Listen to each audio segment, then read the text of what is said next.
Salut Pierre-Olivier. Salut Alex. Salut Sébastien. Salut Alex. Ça va bien? Très bien, toi? Génial. Vous êtes prêts à répondre à nos questions sur l'innovation aujourd'hui? Très prête. Génial. Pour vous, c'est quoi l'élément clé pour bien innover dans votre entreprise?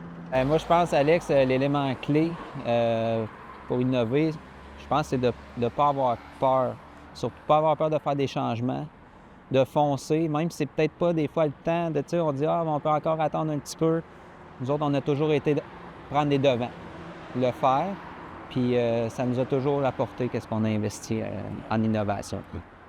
Faut pas avoir peur d'investir, de faire des changements. À toutes les fois où on a eu des petits lousses, des moments plus tranquilles, où ce que là, au lieu de mettre les breaks, dire on va économiser, on va faire attention. Non, on a du temps, on emprunte au pire, puis on fait notre projet, puis on a fait ça fait 5 ans, ça fait 5 ans, moi, 6 ans. Ça fait 6 ans que je suis ici, puis à toutes les années, on a eu des projets. On a fait on a réaménagé l'intérieur du magasin, on a changé des rackings, on a réaménagé à l'arrière l'entrepôt, on a changé des ateliers de place. On n'a jamais arrêté de changer les choses pour toujours s'améliorer. Ça vient avec des petites contraintes, mais ça finit tout le temps que c'est positif. Des fois, tu sais, ce que je trouve, c'est dur à mesurer. Tu sais, l'impact de l'innovation, on arrive pour mesurer ça. Ça va-tu vraiment être bénéfique pour notre entreprise? Ça va-tu nous rapporter? C'est dur à mesurer des fois, mais par contre, ce qu'on remarque depuis plusieurs années qu'on innove tout le temps, bien, on est toujours en croissance. Fait que, moi, je pense qu'il y a un lien assez étroit à faire entre les deux. Tu sais. Pour vous, ça serait quoi un bon conseil à donner à un entrepreneur qui souhaite innover dans son domaine? Bien, c'est sûr que de s'entourer, de foncer, déléguer beaucoup. Nos employés, il faut leur faire confiance, sont bons, puis c'est grâce à eux qu'on réussit. Fait que je pense que c'est super important de les impliquer, puis de déléguer, puis de s'assurer que nos employés prennent le plus de responsabilités possible. Oui, tu as raison, Sébastien. Parce que des fois, on veut tout faire par nous autres mêmes, les entrepreneurs. Hein?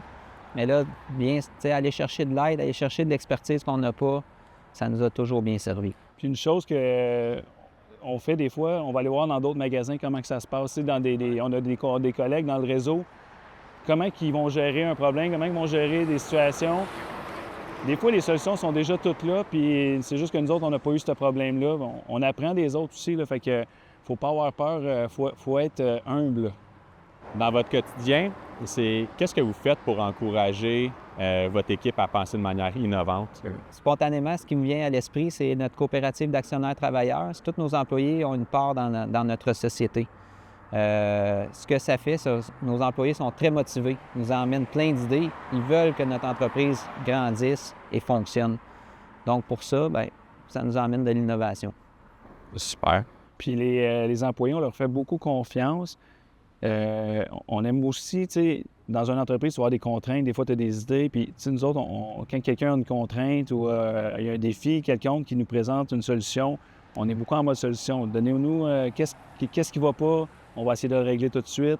La même affaire, quand ils ont des idées, on fait des choses des fois, puis nous, ils disent, on pourrait faire ça de telle façon, on sauverait du temps. Go, on le fait. Tu sais, fait qu'on écoute beaucoup nos employés là-dessus pour...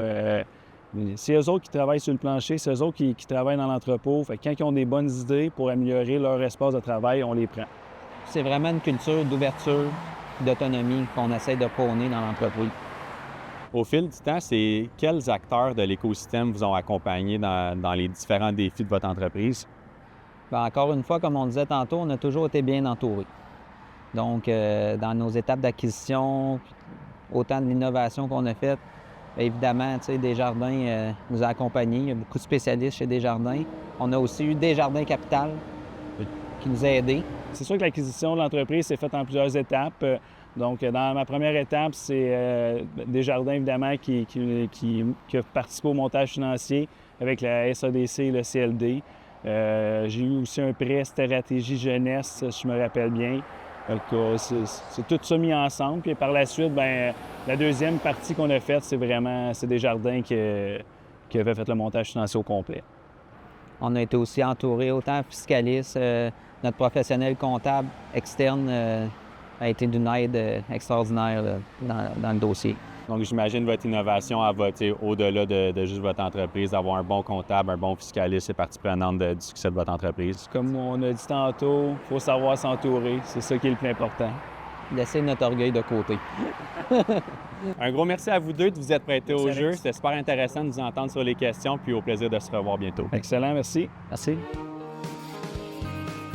Simon Whalen, directeur principal des Jardins d'entreprise Laval-Laurentide. L'innovation, c'est vraiment au cœur des priorités chez Desjardins et à travers les années, on a lancé plusieurs initiatives différentes pour justement stimuler nos entrepreneurs, les supporter dans leurs projets d'innovation. Selon ce que nous, on voit, les entreprises qui réussissent font de l'innovation vraiment une culture d'entreprise. On a tendance souvent à penser à l'innovation comme des grands chantiers compliqués, mais ça s'applique à une panoplie de petits gestes. En fait, c'est juste de développer le réflexe de comment faire les choses différemment. Qu'est-ce qui peut être amélioré? Qu'est-ce qui peut être bonifié au sein de notre entreprise? Je vous invite à parler de vos projets d'innovation avec vos conseillers, avec votre directeur de compte, par exemple. Il va vraiment être en mesure de pouvoir vous aider à faire avancer le projet, à vous poser des questions, à vous challenger, à vous mettre en contact avec l'écosystème, les gens pertinents, compétents qui vont être en mesure de vous supporter puis de matérialiser cette vision-là. Ça ne se fait pas tout seul, ça prend une panoplie de gens qui mettent l'épaule à la roue. Puis plus vous allez vous entourer, plus vous allez maximiser les chances de succès. Pour vos projets d'innovation, contactez-nous chez Desjardins Entreprises, ça va nous faire plaisir de vous accompagner.